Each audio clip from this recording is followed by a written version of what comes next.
Okay. Question time for you. Hands up who can give me the answer. Okay. This, what's this called? In English, please. What's it in Norwegian? See? Yeah? Is that right? Yeah. So this is called era. Yeah. And what's the era for? What's it for?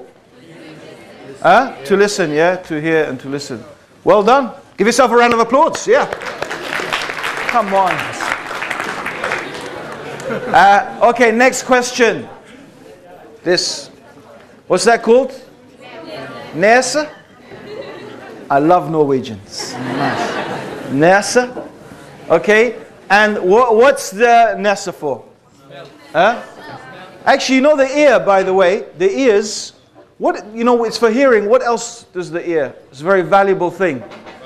Balance. Well done. Yeah. Okay, the nose is for smelling. And what do we call these? Norwegian, please. I want to learn some. Huh? Oina. Oina.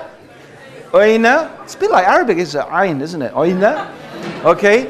And subhanAllah, you can almost find a link between all the languages, but okay, and so what are eyes for? See. Okay. How about these? Yeah? Huh? Tenet. What's that for? Biting, eating, chewing. Okay. Okay. Brother. What's that on your face there? Yeah, here, these things. Yeah. What? Brilled? Huh? Brillere.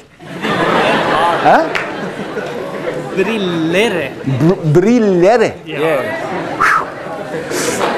Oh, brillere. I'm not even going to try and say mist off. No, I'm not even going to try and say it. Okay. And what do they do, bro? What do they do, those glasses of, there's brillere. Yeah, brillere. I can't, anyway, I'll have to write it down. What are they for? They make me see better. They help you see better. Yeah? Okay.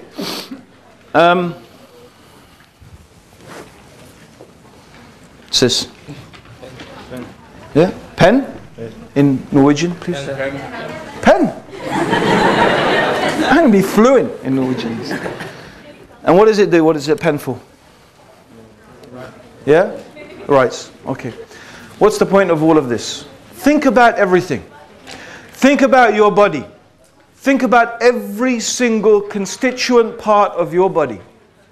It has a purpose. Even your appendix, which they used to think has no purpose, actually they found it has a purpose. They found. After they've chopped out thousands of appendix, they found it has a purpose. Everything you have, your lungs, your heart, your kidney, your eyes, your nose, your feet, and even the externalities, your glasses, your pen, everything has a purpose. It has a reason. It has a purpose. Now let's think about this. Is it really conceivable that every single constituent part of your body, every bit of your body, has a purpose? The sun has a purpose, the moon, the stars, the sea, the grass, even the worm in the earth has a purpose to fertilize the soil.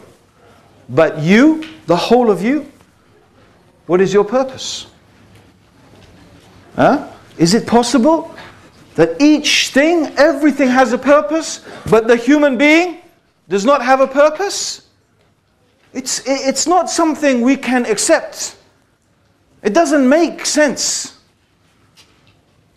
And so when you ask people, what is the purpose of your life? Sometimes people, they misunderstand the question.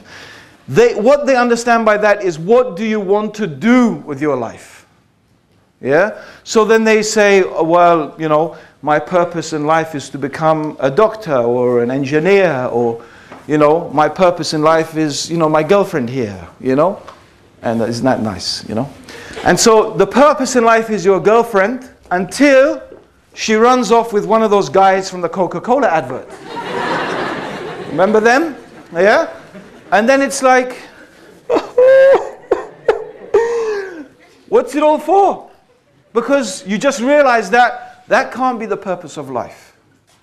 You thought your business was the purpose of life until you became bankrupt in the credit crunch. So what's the purpose of my life? You thought the purpose of your life was what you wanted to achieve, you know, in your exams, but you fail your exams. And many people, I'm sorry, it's very sad, you know, they feel despair.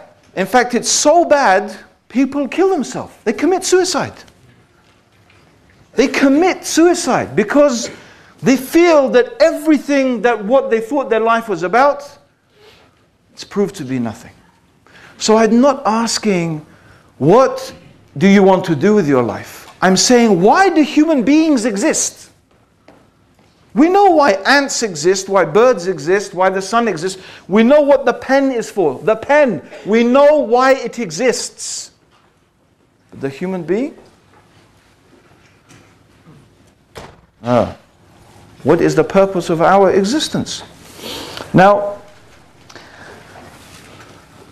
I'm going to get back to the in-between stage, because there's an in-between stage, and I'm going to jump over that in-between stage. I'm going to get back to it. And I want to jump ahead without going through all the bits and pieces, and I want to jump ahead to answering this question. Okay? But before I will answer the question, I want us to think about some analogies. Okay? Now, does anyone have a mobile phone with an aerial on it? You know those remember the mobile phones used to have little aerials on them? Do you remember? Or are you too young for that? Okay. Okay. Let me borrow your mobile phone, brother. You give me money, you give me a phone. Very hospitable, the people in Norway. Okay. So, we have a mobile phone. Okay. Now, how much did this cost? Without contract, you buy it straight. How much is it going to cost you? I don't know. About now or when I... Yeah. Can someone give me a more advanced mobile phone? Just this one. I want an expensive one. Oh, ha, ha, ha. Yeah. iPhone. All right, sister. That's what I like. Okay. So we've got the iPhone. Now I know that's not cheap. Yeah. So I go down to the marketplace and I buy myself an iPhone. Right? And what do? I use it.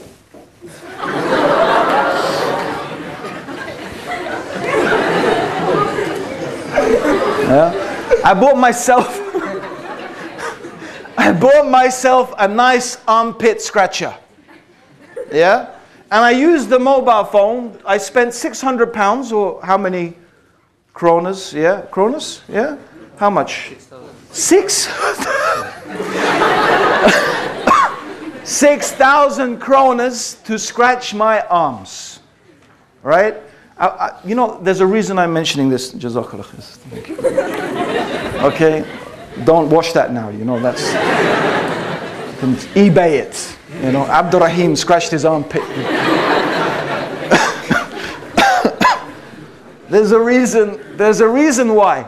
Because I know some of you today, maybe you're thinking, look, you know, it's all very nice to talk about, you know, the materialistic society, but, you know, I'm enjoying my life. You know, it has use, it has benefits, right? And my comparison is most people's life is like taking a 6,000 krona mobile phone and using it to scratch your arms, your armpits, right? Yeah, you can give some use to it. You can give some use to your life, but is this really what you have been created for? And unlike a mobile phone, you are not an inanimate object. Okay, there is much more complexity to the human being. Okay, so that mobile phone, I spent 6,000 kronas to scratch my armpit. Most of us would agree this person is a fool. I mean, either you got too much money, right, and too little sense, right, or you really are a fool.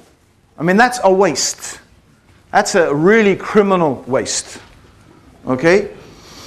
And another thing I want to think about, okay? When I get my shiny, nice new iPhone, and I know most of us, we have a familiarity with technology and so on and so forth, but I remember when I first got my first mobile phone, Actually, for many years, I refused to have a mobile phone.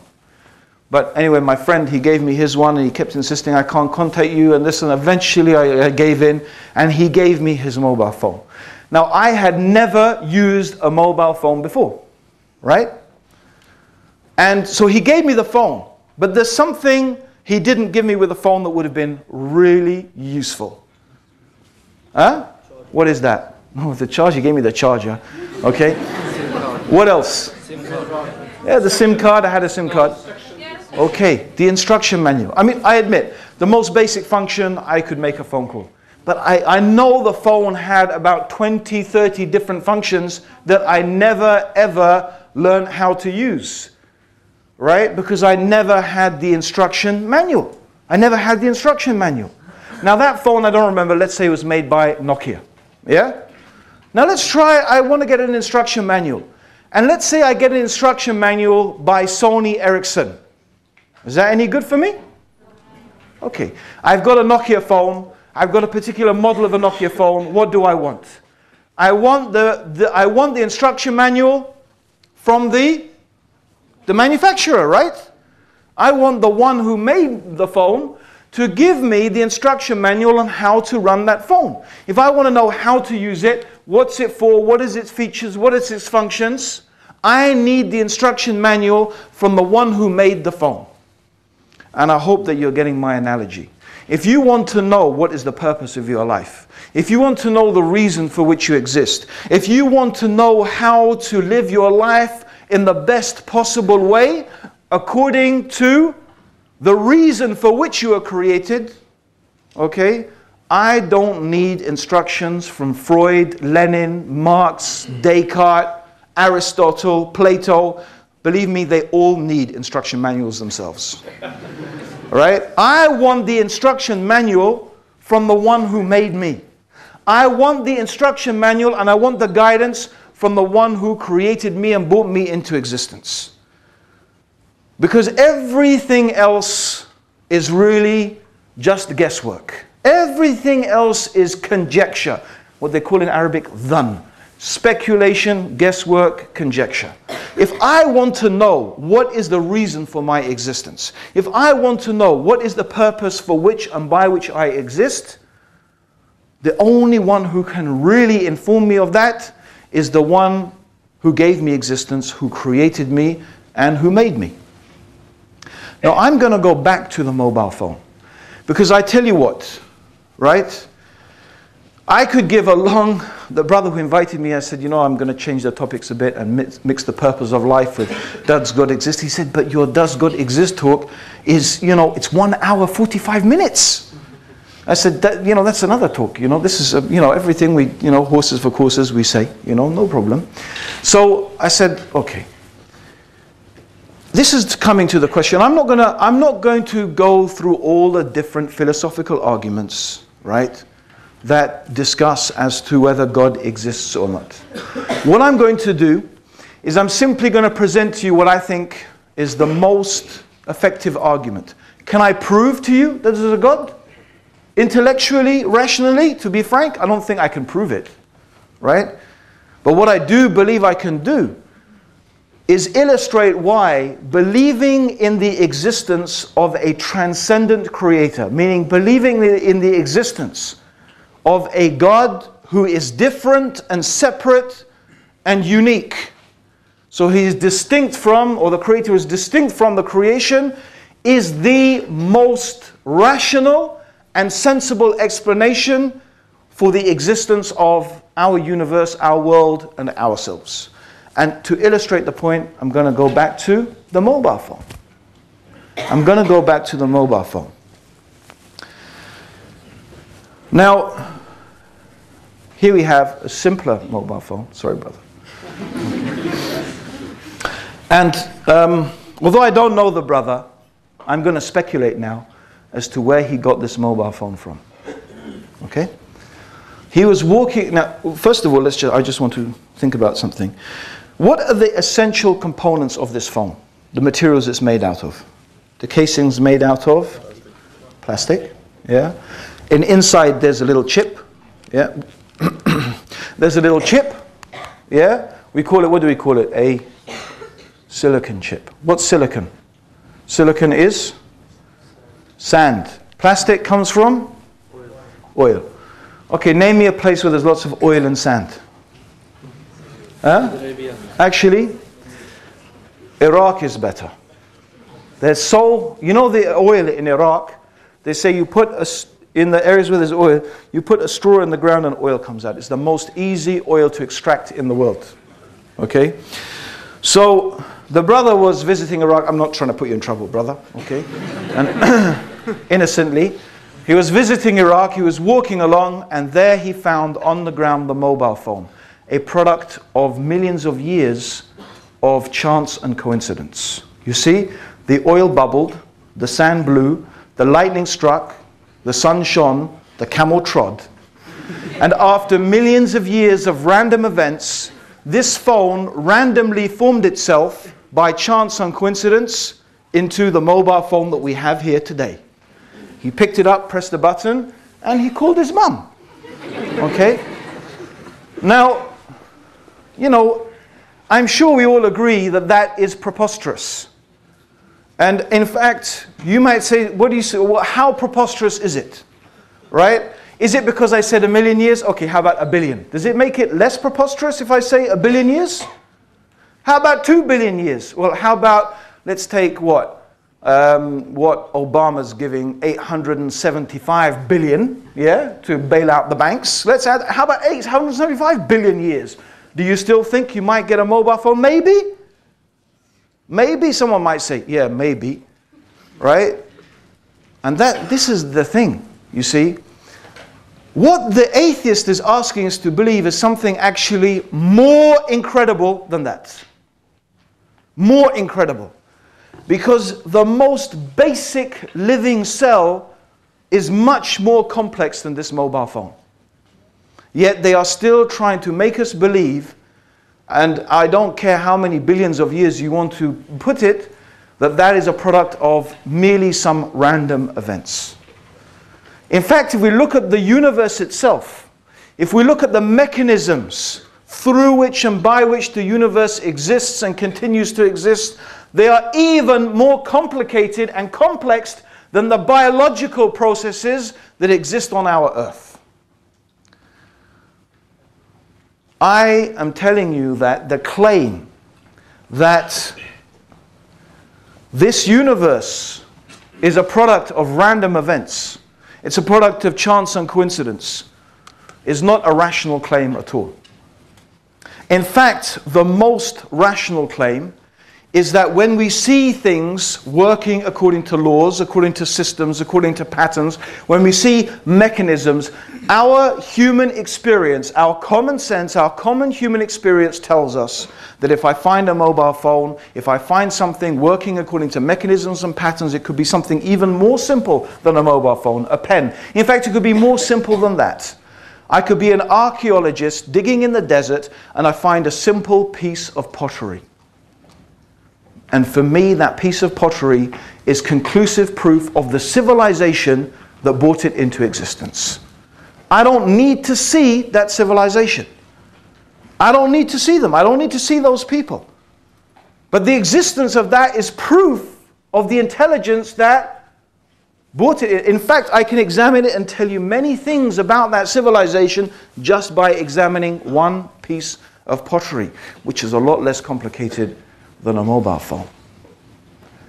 So the most powerful argument, in my opinion, for the existence of a creator is the existence of an organized, systemized universe in which we live. And there are other arguments, but this to me is clearly the most powerful and the most profound one and the most rational one. And the proposition that it is a product of chance and coincidence, to me, is merely that. A proposition. That's all it remains. Now there are some people who are dedicated atheists, and they literally dedicate their lives simply, all they're trying to do is make the proposition less likely. That's all they can do. Because fundamentally, human beings, intellectually, rationally, and by the way, by our very instinctual selves as well. I mean, I believe it's a basic instinct. We believe that this universe has a creator. All the atheist can do is try and show how it is less likely and how it might be possible through some processes that these things may have happened through some random events. All it ultimately comes down to is a proposition. Because if you look at that rationally, and by the way, they mention this concerning biological processes, right? And they successfully managed to convince some people. But when you come to the laws through which and by which the universe is governed, it's a totally different kettle of fish, right? It's a totally different proposition. It's very, very hard. Most physicists, astrophysicists, they will admit that the idea that this is some random event is very hard to accept. Okay? So they try to show that, oh, in some ways it might be less likely. And if you just look at those arguments, most people would not be persuaded. Okay? They will not be persuaded to believe there is not a God. Because an atheist believes there is not a God. Not someone who doesn't know, maybe there is, maybe there isn't, I don't know. No, an atheist says there isn't a God, and that's what I believe. Right? And what do you find? Is the argument of the atheist, let's go back, is an emotional argument. Most of their most powerful arguments are not rational arguments. They are emotional arguments. There is so much suffering in the world. Children are dying. There are earthquakes. There is disease. How can there be a God? Yeah, sound familiar? All wars have been caused by religion. Okay. First World War, Second World War, Pol Pot, Stalin. Okay, not much religion there, but except if you accept our definition of religion, right? But put that aside, you know. Okay, but you know, I mean, but let's go back. All wars are caused by religion. Is this, and I want to ask you, is this really a rational argument? What has this got to do with the existence of an organized, systemized universe and planet in which we live? Absolutely nothing. All it questions is theological discussions about the nature of God. But it doesn't tell us as to whether there is a creator or not. So what they're saying is, how can there be a good God? How can your Christian God, your Muslim God, your whatever, right? But actually it's got nothing to do with the fundamental question as to whether there is a creator who exists that has brought this universe into existence. But it's an emotional argument. And most people, like we are indoctrinated to be socialized into this system, similarly, by the way. It's a materialistic society. A materialistic society, it's in its self-interest as a materialistic society to make you or to persuade you not to believe in a creator, to invest your time, your energy, your effort into this world. And that's why, and it's not my intention, by the way, to outrightly dismiss the theory of evolution. But the theory of evolution is a major theological, and I use this term on purpose, theological backbone of the materialistic society. And let's go back. Why? Because basically the theory of evolution is saying that human beings are basically sophisticated monkeys. That's what it's saying. Yeah? I know evolution doesn't say that we evolved from apes. I know that evolution says that we and apes are supposed to have evolved from common primates. But the point being is, if we reduce it, basically we are just animals. Sophisticated animals. But we are essentially monkeys. Sophisticated monkeys. Right? And that's it. There's nothing more to us. There's no deeper purpose. So it's very simple. Right? How do you make a monkey happy? Yeah? It's very simple. Give monkey banana. Right? Monkey's happy. Yeah? Give man monkey, woman monkey. You got a happy monkey. Right? And keep the monkey safe. Right? From, the dangerous things, and what have you got? You've got a happy monkey. How do you keep human monkey happy? Same thing, right? We give you some food, we give you some clothes, we let you have lots of sex, right? If man monkey doesn't like woman monkey, okay, man monkey, woman monkey, woman monkey. It's okay, it's all your animal passions, right?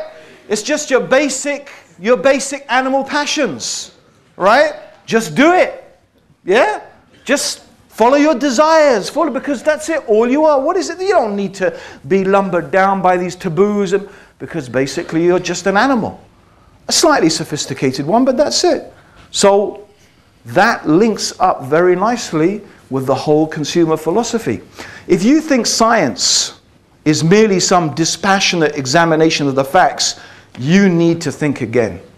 You need to see some of the scientific evidence produced in the Soviet Union, right? Who outrightly dismissed any theory, any scientific theory that indicated that there may be some intelligent being that created this universe, was written off. It didn't matter it didn't actually matter what the data was. The fact that it suggested an ideological viewpoint contrary to their own was dismissed, right? Similarly, there is a lot of scientific research done by alcohol companies, tobacco companies, right? How much of the medicine that we consume is produced under so-called scientific conditions, but it's all biased based upon a system of medicine that makes you buy the medicine. It's not based upon curing you. No. In fact, it's in the interests of these multinational medical companies for you to be ill, because as long as you're ill, you'll keep taking their pills. Right? So scientific research, right? Scientists are just as open to ideological influences as anybody else. Right? Now, it's not my intention to say evolution is true or not. It's just a fact that there is a very convenient connection between that theory and this. Okay? And it goes back, and this is what I go back to. What I would say is really, in reality, the most convincing explanation for an organized, systemized universe is the existence of an intelligent, wise being that has brought it into existence. Now, I know there are many questions that go on from that. I propose just now to answer some of those questions, right? But in order to do that, I just need to develop a few ideas, okay? Let's agree, just for the sake of this discussion, that yes, the universe works according to laws, it works according to systems, it's very difficult, and I could go into some details of those things. We could talk. Let's just briefly mention some things like the alternation of the night and the day. It's very interesting. The Earth spinning on its axis once every 24 hours. I want you to imagine the Earth spins very, very slowly on its axis. Instead of it spinning on its axis once every 24 hours, imagine it spins on its axis once every 30 years. So imagine one part of the Earth's surface is exposed to the sun for 30 years, and one part of the Earth's surface is absent from sun for 30 years, right? And in astronomical terms, that's not a big difference, right? But what would that effect do you think that would have on life on this planet? Yeah? What do you think? You think life would exist? Well, not the way it does, right? Almost definitely. What if the Earth was closer to the sun? Or what if it was further away from the sun? We have other planets we can see the result. What if it was bigger or smaller? The gravitational effect. How about the composition of gases in the atmosphere? Oxygen, essential for life. Too much oxygen actually poisons life. You need carbon dioxide, you need nitrogen, you need a fine balance. And how about that fantastic gas, the ozone? How about that? That has this amazing quality of filtering out the harmful effects of the sun's radiation. What if that wasn't there? We'd all be nuked by the sun's radiation, right? I mean, what an amazing balance, an amazingly fine balance. You know, if you compared the earth, if you shrunk the earth to the size of a snooker, a billiards ball, you know, billiards ball, right? The earth is smoother. And this is just concerning some things. If we actually started to go into the whole way the universe is constructed, it becomes even more amazing. So we have a question. The question is, how did it happen like that? There must be some intelligence behind it. There must be some creative power behind it. But this question leads us to ask something about the nature of the universe and this being, or these beings, because it may not be one being. We accept that. Okay? So let's ask the question. Did the universe create itself? I'm asking a question. Do you ever get something coming from nothing? You don't. You don't. That's our universal human experience. You don't find something coming from nothing. It didn't create itself. It didn't come from nothing. And we're not the creators of it. So the universe must have a creator. Now, one thing we can presume logically, rationally, is the nature of the creator must be different from the nature of the creation. Why? I'll tell you why. The reason is because if the nature of the creator is the same as the creation, then, well, that's not the creator. That's just more creation. And then we still ask the question, well, who created that then? And you've probably heard this question. If everything needs a creator, who created the creator? Yeah? You heard that one? Yeah? It's actually another silly argument, right? It's actually another silly argument. And the person who asked that question doesn't understand the nature of what we're discussing. And I'll tell you why. And I'm simply going to illustrate this with an example. Say you see this platform here.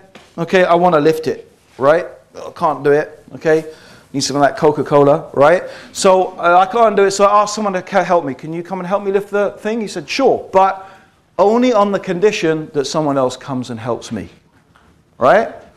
And he says, yeah, I will help you, but only if someone else comes and helps me. And he says, yeah, sure. Do you get my point? So if everyone will only help if someone else helps, what will happen to this plinth? Yeah? It's going to stay where it is. It will never get lifted. Yeah? Let's just use that analogy and go back to our universe. If you have creator creating the creator, creating a creator, creating a creator, right? Forever and ever, what happens? You never get anything created. You don't get the creation, right? That's why logically we can presume that a limited, finite, temporary universe must be created by a being whose nature is different. So if the nature of the universe is that it is limited and temporary and finite, then the nature of the creator must be that the creator must be infinite, self-sufficient, and eternal. Right? And that is how logically, rationally, we can understand that the creator of the universe must be an eternal, self-sufficient, and infinite creator. In other words, a transcendent being. Something that is different from the creation. And obviously you can understand that the question, who created the creator, doesn't apply to an eternal, infinite being. It's a non-question. It doesn't mean anything when applied to that being. Right? Now, can we presume, does it make any logical sense that there are two infinite beings? No. Two infinite, self-sufficient, eternal beings? I think for obvious reasons we can say that that doesn't make any sense. And that's why we conclude rationally. It's a rational conclusion of the rational mind that there is one eternal, self-sufficient being that has brought this universe into existence. It's something that makes complete rational sense. It is not an irrational belief. It's quite the opposite. It is quite rational. It makes a lot of sense. It's the other arguments we have to examine whether they make any sense or not. And by and large, this is what most human beings believe. But what human beings generally have done is that they have taken some things within the creation and they have attributed to them some of the qualities, some of the attributes, some of the knowledge, some of the power that actually only belongs to God. They have taken them as gods besides God. They have worshipped them. They have deified them. They imagine that they have the power. They imagine that they have the strength, the capability that only indeed the Creator has. Now, that is one rational proof that we can use in order to show rationally that there is a one transcendent God. And actually, I challenge you to find me a religion that teaches a concept of God like that, except Islam, that doesn't compromise it. Now, you may say Christianity, but I'm sorry, Christianity doesn't fit the bill for one simple reason. Christianity claims that Jesus is God. And Jesus ate food, he breathed air, he was born, he died, meaning he was finite, needy, and limited. Something by definition can't be finite and be infinite at the same time. Something can't be needy and be self-sufficient at the same time. Something can't be temporary and eternal at the same time. That is the very definition of impossibility. It's not a paradox, it's an impossibility. You can never prove an impossibility. You can believe it if you want. You can believe an impossibility if you want. But then on what basis can you justify believing in such a thing? And by the way, that goes for any religion that claims a human being is God. Or any religion that says the universe is God. Then, okay, bring me your proof, your argument. Based upon what do you say that? So the point is that the rational mind will conclude this. This is what the Quran teaches about God. This is what Islam teaches about God. Essentially, this is exactly what the Quran teaches about the Creator of the heavens and the earth. Now, there's something else I want to get to. Because I don't believe that the rational argument on its own is a conclusive proof. But I think it's pretty much conclusive. But I don't think it's absolutely conclusive. I think you need to combine that with some other things. And there's two other things you need to combine it with. One I'm going to talk about right now, and the other I'm going to be touching upon it tomorrow. Okay? The first thing, but what I want to talk about today, and this is where I want to finish, and we'll go to question and answers, is another type of proof, another type of evidence. Now let me ask you again to think about something, right? Imagine this is red hot. Yeah? Red hot. Yeah? If I give it to you, brother, right, and it's red hot, yeah, what are you going to do? Yeah, you see, here's the difference. Is this hot or not? No, it's not hot.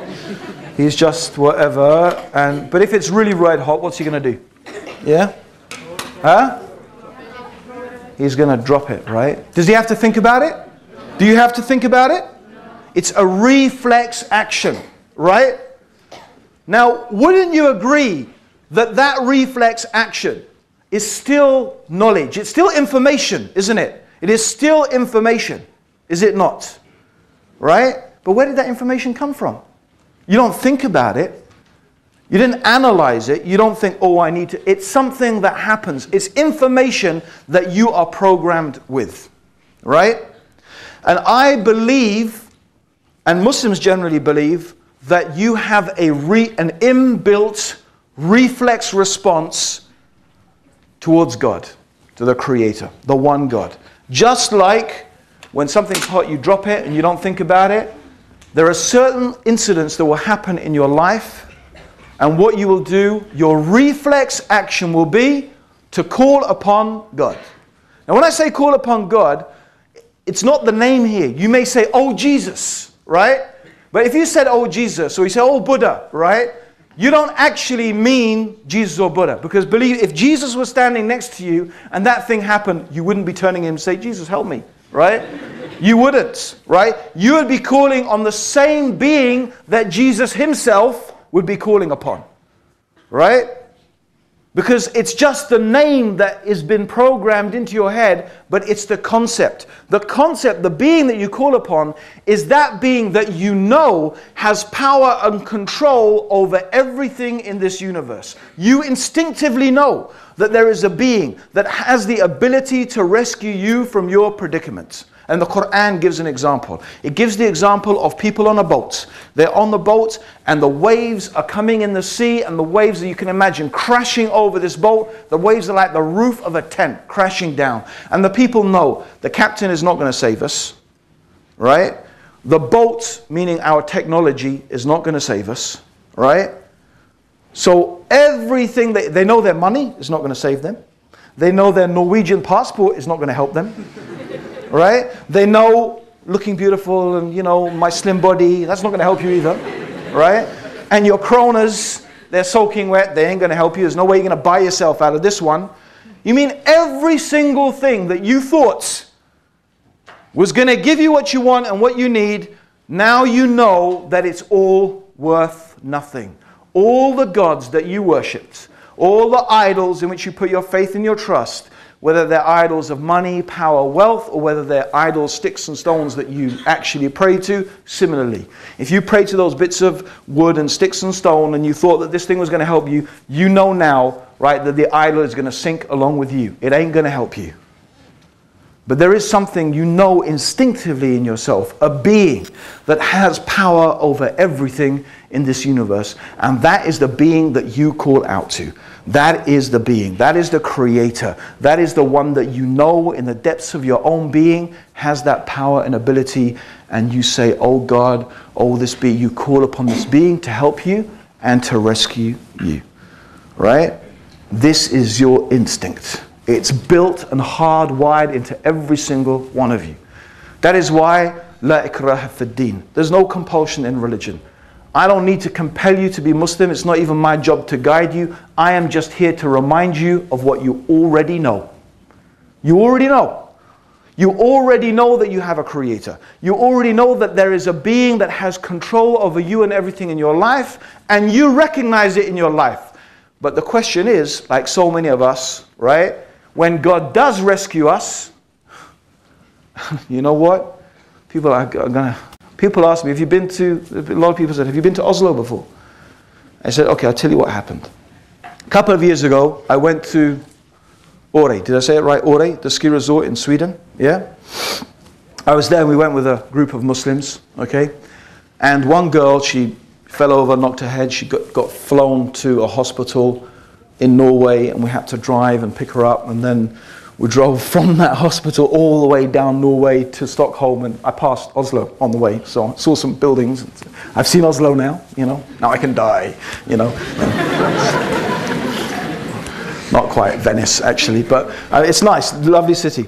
But what am I getting to? Yes, one of the girls with us, poor thing, she'd only just started skiing.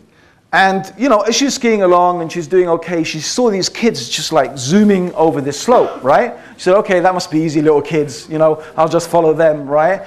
And she found herself on a black slope, right? And she's a green slope skier, you know, green sort of easy blue. And she was telling us, right, she was so scared, she was crying, all right? And what she was saying, oh God, please save me. Please help me. Please, please. I will be a good Muslim. I will pray 5 times a day. Please, God, save me, save me, save me. And she was admitting this to us, right? All the promises she made to God. And, you know, she got down to the bottom. And did she start praying? Did she start being? No.